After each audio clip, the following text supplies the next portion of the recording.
Time for another Hot Air Sports podcast. And with the baseball playoffs starting this week in America, the Major League Baseball playoffs, we've got a very special guest. He's been on the show before. It's a big welcome back to Riki Paewai. How you doing, guys? Yeah, g'day, Ricky. How are you, mate? How's Yeah, lockdown mate, treating you? Yeah, just surviving as we discussed earlier. It's been a little bit tougher this time around. My wife was pregnant through the first one last year, and now we've got a 10-month-old through this one. So it's just all new sets of challenges. And I think with the weather being crap, getting outside's been a little tougher. And but you know what, we're surviving, and there's people worse off. So can't Absolutely, complain. absolutely, and it helps you catch up with, gives you time to catch up with people like us, Ricky? Yeah, gives you time to eat more food too. Put on as well. Absolutely, and watch more sport, of course. Quite right, Yeah. quite right. Yes, well, the Big Issues takes a week off as we take an in-depth look at the Major League Baseball playoffs. And we've got the wild card games out of the way. My beloved Yankees were well beaten by the Boston Red Sox. To be honest, the Yankees probably didn't deserve to be there. And Mahona, you can put that hat away. And yesterday, a fantastic game between the Cardinals and the Dodgers. Dodgers walking it off with a Chris Taylor home run. What were your views of those two games, Rick? The Boston game, I mean, I saw it somewhere said that the Yankees basically chose to play Boston for that wild card spot, and I think it was a dumb decision, because if Boston are ever going to play at the top of their game, it's going to be against the Yankees. So they kind of put that on themselves. But a team like the Yankees, they're either all or nothing, and they kind of showed it there. But that St. Louis Dodgers game, I talked to you guys about it before. It's going to be the reason why the Dodgers, I feel, are going to go into a 7-game World Series again this year, is because they've got that finishing power. They've got the experience from the last 3 to 5 years of big game baseball, but they've also got that star power, which is give me the bat or give me the ball in the 9th inning, and I'm going to win it for us. And they showed it again against St. Louis. At the same time, though, sorry, mate. At the same time, Ricky, the Cardinals, having won so many games, being on that great streak and playing so well for so long, do you think it's fair, really? One game, Yeah, but that's baseball. I mean, you get 162 games in the season, and it comes down to your playoffs, and you play. I mean, baseball's one of the better ones, where you have a 5-game series, or you have a 3-game series, or you have a 7-game series to decide it. So management comes into it, all these new analytics and all that sort of stuff comes into it. But at the end of the day, if you're playing against a team that's as good as you, even if they've got a better record or not, it comes down to your big players, and the big plays at the end of the game. You mentioned it there, 162 game season, and we didn't know who the American League wild card was going to be until the 162nd day, after the 162nd game. Yeah, it just shows how incredible a sport it is. And that's the beauty of baseball. I mean, I've heard so many big names in baseball that I've spoken with.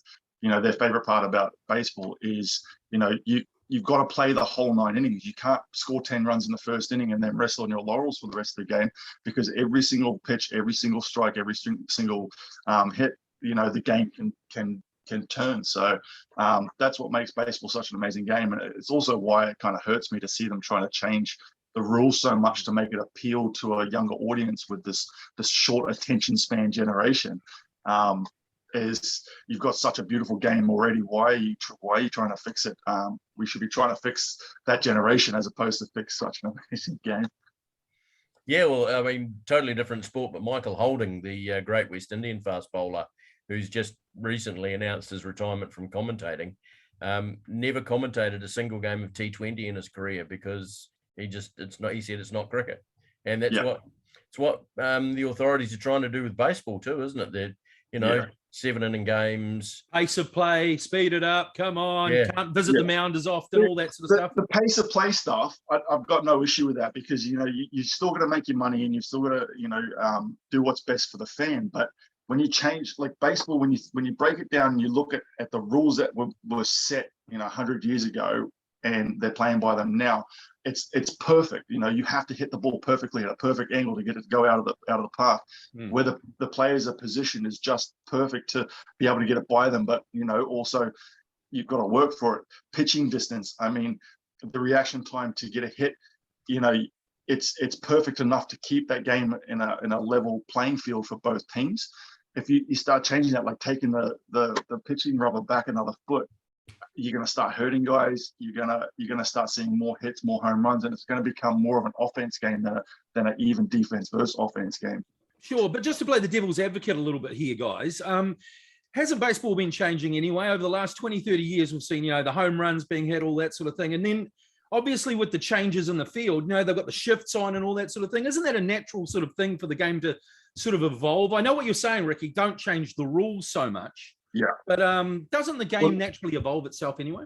It is, and that natural evolution is fine, right? I mean, if you start to figure out a better way to play the game, I mean, analytics is one of them. If you start playing by the numbers as opposed to playing by the feel, that's evolution. But if you start taking that control out of the players and managers' hands by saying, "Hey, you cannot do this anymore," well, then you're changing the fabric of the game, which is what we're talking about with the purists, and that's just not baseball.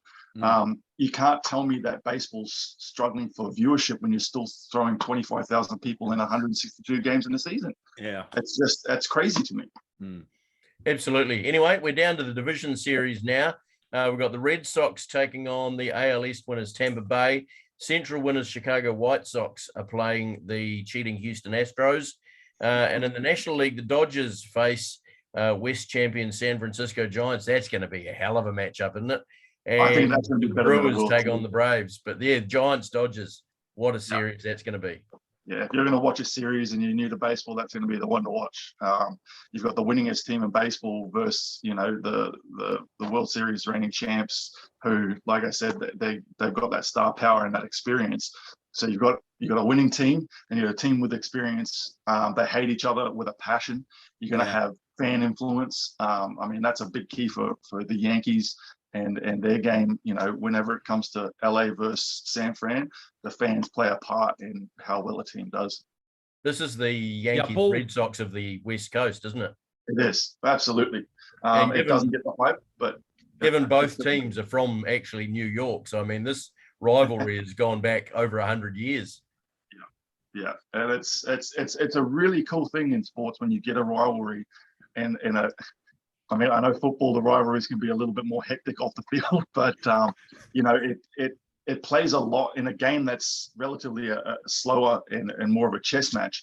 To get that adrenaline pumping again and using your fans to do so, it makes a huge difference. Hey, Ricky, can I ask you something? What's happened to the Giants this year? Because before the season started, people were writing them off. So have they done it by the numbers? Have they? Is that how they've played the game?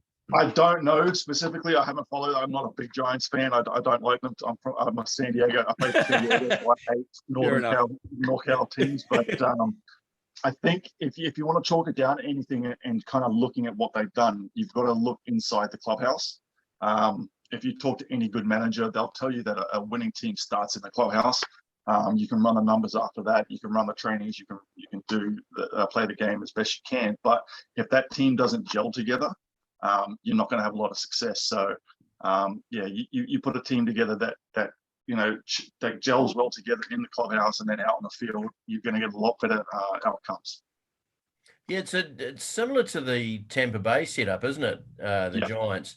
They've not got any real, what you would call superstars. I mean, yes, they picked up Chris Bryant from the Cubs in a mid-season trade.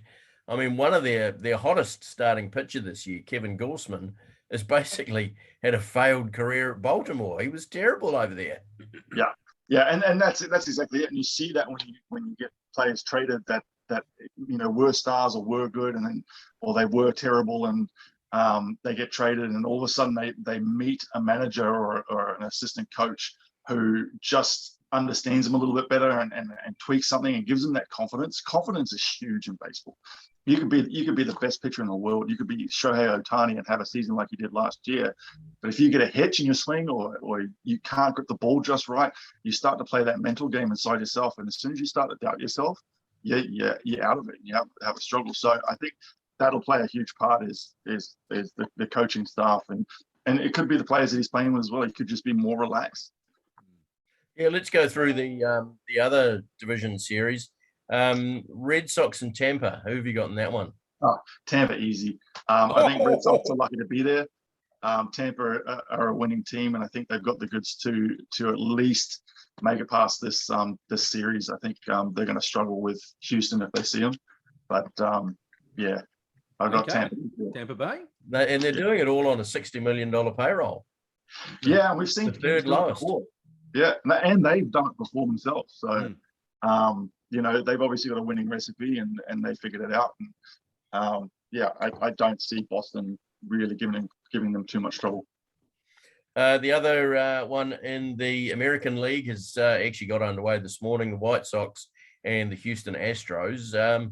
I would love to see the White Sox get through in this one, but my head tells me that it's probably going to be the Astros. And I'm exactly the same. And I mean, it'll be a Cinderella story for the White Sox to beat Astros. I mean, to me, they're a better team, but I think Astros, with the experience that they've got, they're also the hottest offensive team out there. They're just, I mean, they're going to be hard to stop. So, like you said, 3 runs in the first inning. I've got Astros taking it pretty easy. I just love the Sox manager that he's about 100 years old. He's been around forever. Both of them, mate. Yeah. Both of them. Yeah. It's two of the oldest managers in the game, and I think they've only faced themselves postseason once before. Yeah. I think it was 2004 or 2002, and they've got so much respect for each other. But this is what I'm going to love, is watching the way they play the game. Absolutely. Because they're not playing on analytics so much as all the other managers. Yeah. And it'll go to prove that whilst analytics is it can be a good thing, analytics doesn't work in the postseason. And I've argued this time and time again, and this is the A's biggest problem, is analytics might get you to the postseason, but it most certainly will not carry you through. You need to have feel for the game, because it's once that adrenaline pumps up, once the pressure starts to get on, analytics goes out the window, because your players do so many different things when pressure is on. Sure. And the fourth of those series, we've obviously already talked about the Dodgers and the Giants, the Brewers and the Braves. This could go either way, couldn't it? This one. Brewers will take it easy. I've got Brewers pretty easy against the Braves. I think just because of their starting rotation. The Braves put up too many strikeouts in games, and I think that's going to be the key difference. Is Braves will strike out too much, Brewers will take advantage with their starting rotation, get themselves ahead, and I'll be surprised if it goes to five games. Corbin Burns, he'll be starting game 1, won't he? I think so. Yeah. He's just had an outstanding season, that boy. Yeah. Another name that I hadn't heard of before the season. Yeah. I think these younger players and these rookies are starting to be able to feel more like superstars now, with the reach of social media and video and stuff like that. So instead of being that little fish in a big pond and coming into the big leagues and, you know, kind of hiding in the corner, these guys, that they have a star outing, they start getting fan support, they start seeing their name up in lights, and it starts giving them that belief that actually I belong here. And that's all it takes, because you've got a farm system of guys that can all do the same thing. It's those that can do it and stay healthy for longer. It's also those that can do it and believe that they can do it. I think you alluded to it already, but I'll ask the question again. Who's the World Series going to be between and who's going to win it? I've got Astros Dodgers. I've got to go into 7 games, and I've got Dodgers winning it in the 9th and the 7th game. Yeah, if you want to put a bet on it, if he's going to give you that line, I'd take it. Okay, tell us what you really think, Ricky. Yeah. I had a long, hard think about it. I ran through all the scenarios, but I think the Dodgers will learn a lot about their team in the playoffs in this series against San Fran. Yep. And I think that'll carry them through. Okay, I'm jumping on the TAB site now. I'll see what odds I can get. Well, I'll tell you what, if you place that bet and you come away, I'm taking 10%. Fair enough too. Yeah, I'm with, my head is agreeing totally with you. Astros and Dodgers. I'd love to see a Brewers White Sox World Series. It would be amazing, but I mean, we've seen it time and time again. Experience in postseason is a big coup for any team.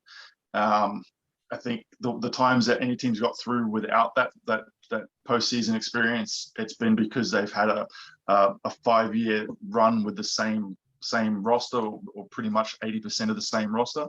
And I mean, if you look at the experience that the Astros and the Dodgers have in the postseason, it's going to be tough for them not to be there. They have to lose it, basically. Aaron, you got a prediction? Oh, mate, who cares? The Mariners aren't going to win and the Yankees aren't going to win. So that makes me sad. Yankees not winning makes me happy. I think I just don't want the Dodgers to win. I'd like the Red Sox to win. I've always had a soft spot for the Red Sox. So go the Sox. But the only good thing you get to watch the Mariners do is replays of Griffey back in the day. That's actually, that junior documentary was phenomenal. That's when I started following them, funnily enough. So yeah, there you go. Yeah. Now the big questions surround some of the sides that missed the playoffs. What will be and what will be some of the ramifications? The Padres and Mets have already sacked their managers, while the Yankees' Aaron Boone is out of contract. You reckon he'll be back? I think Booney will be back. I don't know if it'll be in a manager position or if it's an assistant position, but he's too good not to have in the game.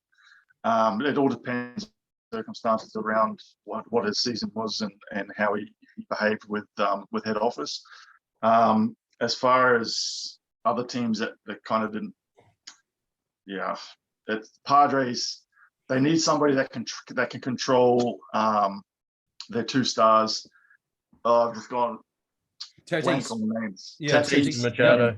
He's amazing. I love him. I He mean, is. Yeah, I was going to bring up San Diego, and you obviously played in their organization for a number of years. We can see it in the background there. AJ Preller, the general manager, assembled what you would have thought was a playoff-bound roster, but they finished out of the race 4 games under 500. The manager's gone already. How long do the owners persist with Preller? Because he seems to be perennially rebuilding that side. I think that's the biggest problem with Preller is he's too much on the analytics and the numbers, which is a good thing to a certain point. But he doesn't have any feel for it. He works too much. I mean, we've met him. He's a smart dude, and I think he's too smart sometimes. What he needs, or what the Padres need, is a manager that can manage that roster that they've got now. Don't get rid of them. You know, the Padres' old kind of system was, they had a great farm system. The guys get to the top and they sell them off, and then they try and build a team of what they sell off. And that's crazy to me. If they can keep that group together, because I mean, like you said, the start of the season, they are a hot team. They were looking good. But things started to fall apart. I mean, I don't know if you saw the blow. I'm sure you would have seen the blow up between Manny and Tatis and in the dugout, like stuff like that. A manager needs to be able to control it so that it doesn't happen. And that's where that clubhouse gel, I believe, comes into it. Is you manage those players, the rest of the players play up behind them. And I think that's where their winning formula is going to come in.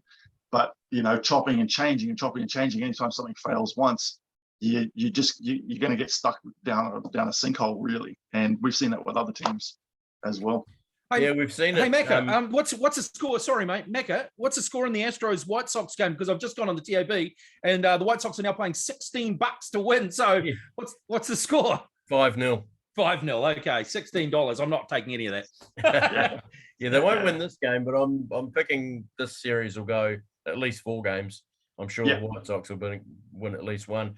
Another question around the Padres I have is, a few years ago, we saw Miami sign Giancarlo Stanton to a massive contract, and within 3 years, he was off to the Yankees.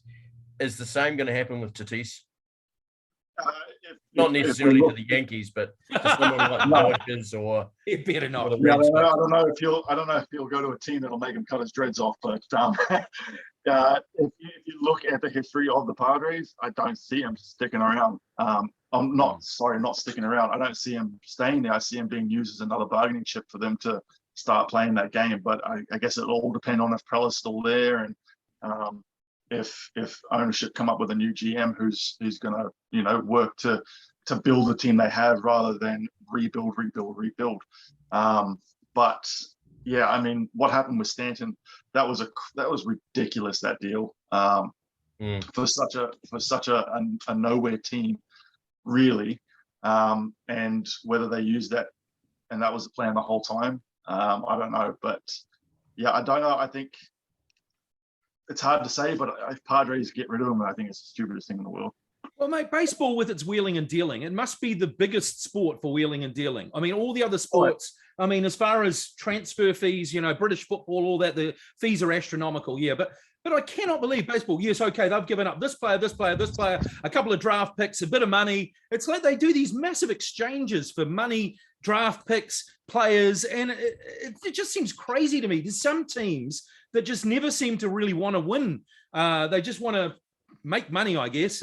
Like you say, farming players. How can you support a team like that? Why wouldn't you want to support a team that wins? I mean, I look at my Mariners. They've been shit for 20 years. They've finally got a manager in there that seems to be building something. They're slowly building. They're slowly getting a bit of momentum. Nearly made the playoffs this week and this year, and building for next year. Why would you want to support a team that just keeps selling its best players? And what is it with the trading in baseball? Why is it so different to other sports?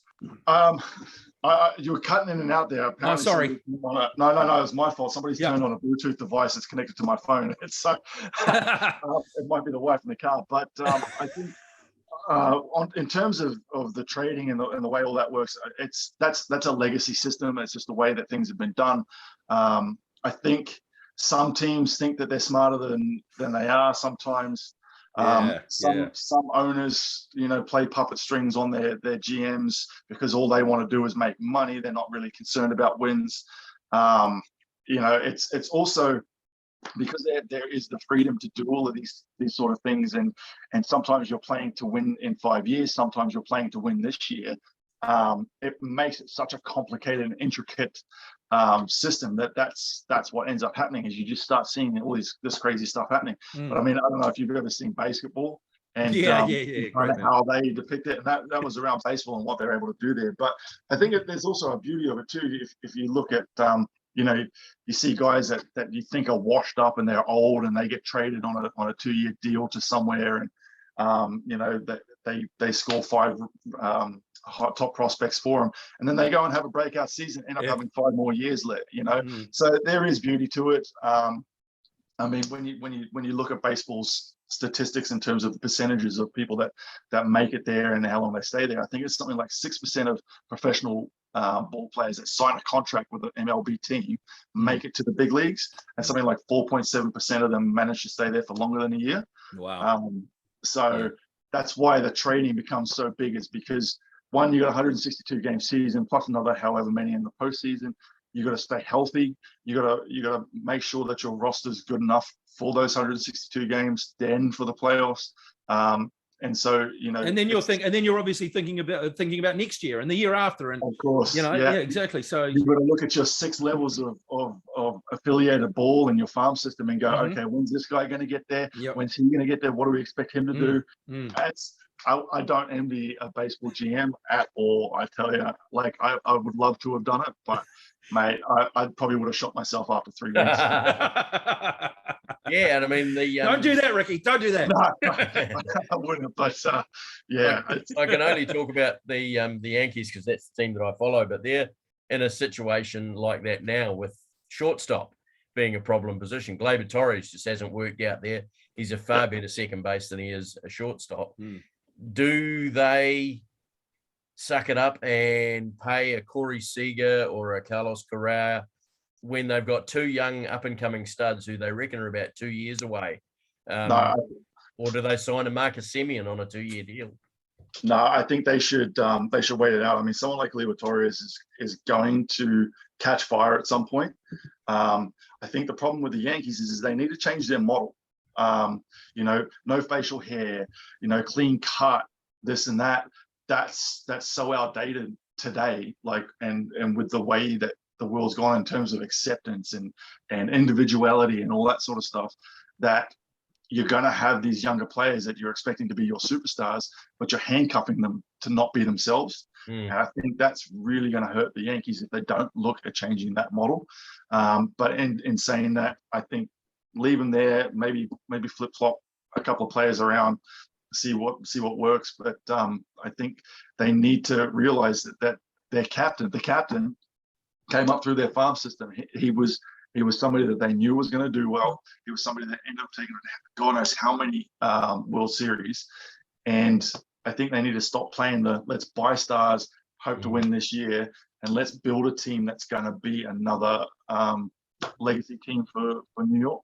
I actually didn't know that they weren't allowed to have dreads and stuff in New York. So how long? So that's been obviously that's a legacy from before. Sure. Are they the only team in baseball that does that? I think nowadays there might be. It used to be like when I played for the Padres, I used to have to get my hair cut because it got too long. But it was usually if we were on a losing streak and on a winning season. But they were relatively stringent. Now, I mean, shit, this was, sorry, I don't mean to swear. No, it's all good. Yeah. This was back in 2005. So 16 years ago, I got over there and they said, yeah, clean shaven and, keep your hair in order. So when a cap's on, you're not flying away. But throughout the years, obviously, you've got acceptance has become a really great thing. And so that it's become a very different approach to it. But I think Yankees are the only one left that really, really enforce it, because you watch anyone that gets traded to the Yankees. What's the story, Macca? It's a Steinbrenner thing. George Steinbrenner, when he bought the Yankees in 1990, I think. No, it would have been before that. Would have been in the 1970, I think. Yeah, 70s. Yeah. Early 70s. He was brought up, went to military school, and all that sort of thing. Wanted his players to be clean shaven, short back and sides. It was a long time ago, Macca. It is a long time ago, and the team's still in the family, so it's a family thing. I suppose he can't be a gay Yankee either. Well, and that's the thing. I mean, if you look at any business these days, and you go and you take that militant approach, and we're talking outside of Japan because I know they still take that approach. But if you try to make somebody, they have to dress this way, and they can't wear an earring, or they can't be, this, that, or the other thing, it doesn't work. You're not going to get productivity. So why is it any different for a professional sports team? Yeah, it's an interesting question. Have your professionalism. You've got to carry yourself a certain way. You're in the public eye. But to tell somebody, you can't look a certain way, that's like saying you can't be black on this team. It is. It's a bit like that. So the Yankees are racist, basically, is what we're saying. They're a racist team. I think they're visualists, if that's a word. You got to be visually prim and proper, but it doesn't work. It doesn't work these days. It's interesting conversation. Yeah. Yes. Anyway, across the other side of the town in New York, the Mets, they look to be a real threat this year, picking for a while. Lindor, Carlos Carrasco, James McCann, and Javier Baez mid-season, but they finished out of the playoffs and have already sacked their manager, while at the same time they're also looking for a new GM. I think the owner's the big problem there, isn't it? Yeah, and that's going to be that trickle-down effect. If you got your players on the field, we'll start the other way. So if you've got your GM who's worried about his job, you've got a manager who's got the pressure from the GM, day in, day out, you got to win for me.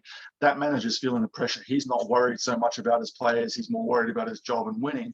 It's not going to give you that winning recipe. The likes of Baez, Lindor, they're amazing star players, and they've got a few of them in that team.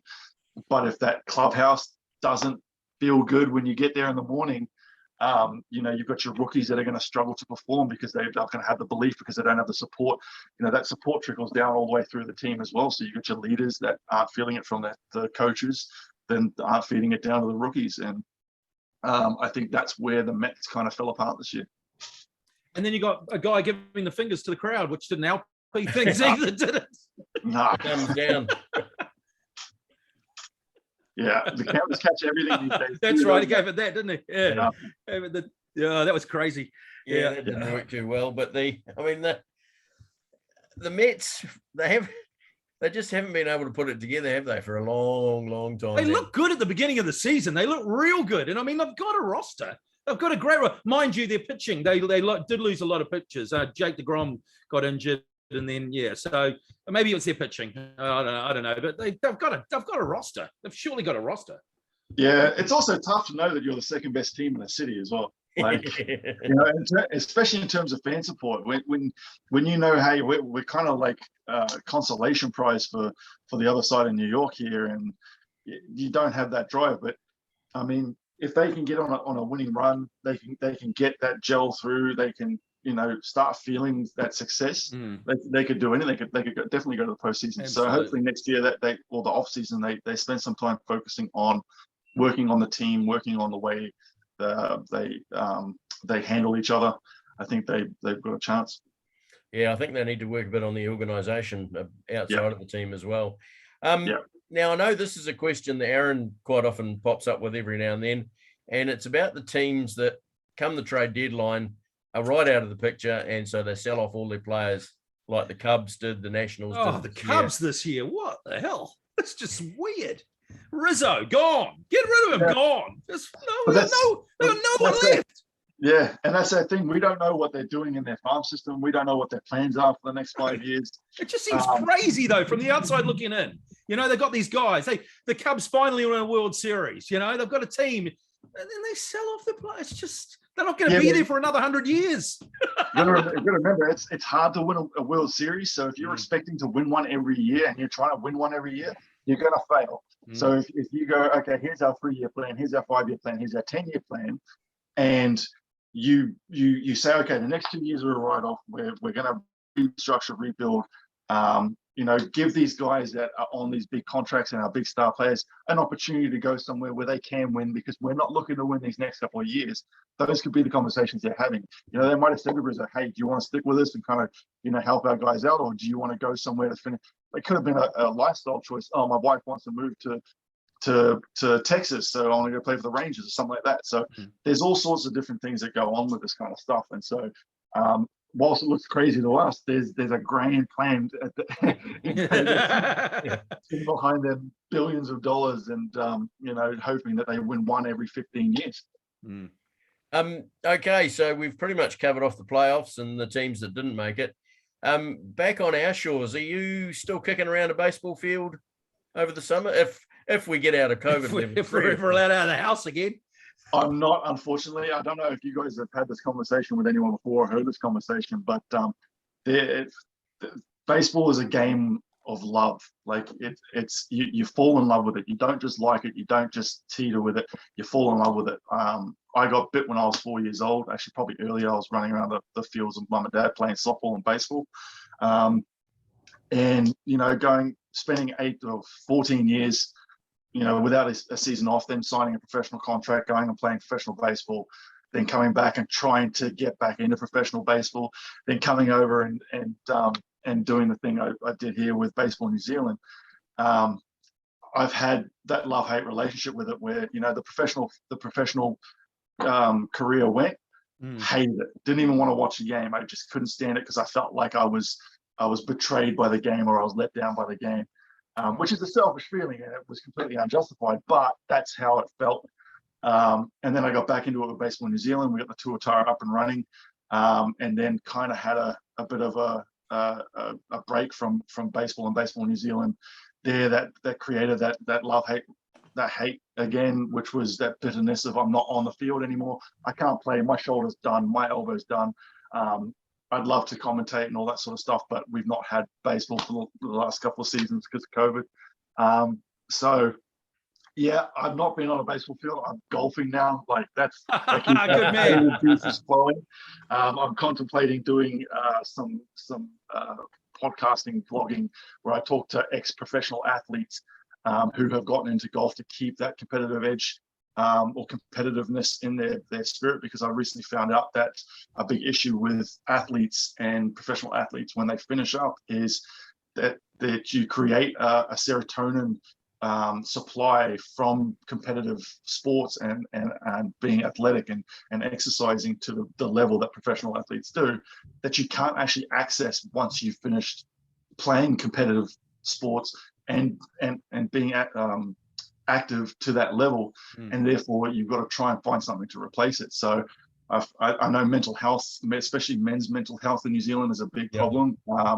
I've been a big supporter of Gumboot Friday for a long time, and so I think this is kind of my calling now is to do that. But yeah, I tell you what, if we get the Tuatara back up and running and can get back over the ditch and play in the ABL again, I'll most definitely be around a baseball field. Plus, I've got a 10-month-old son, so keeping you busy.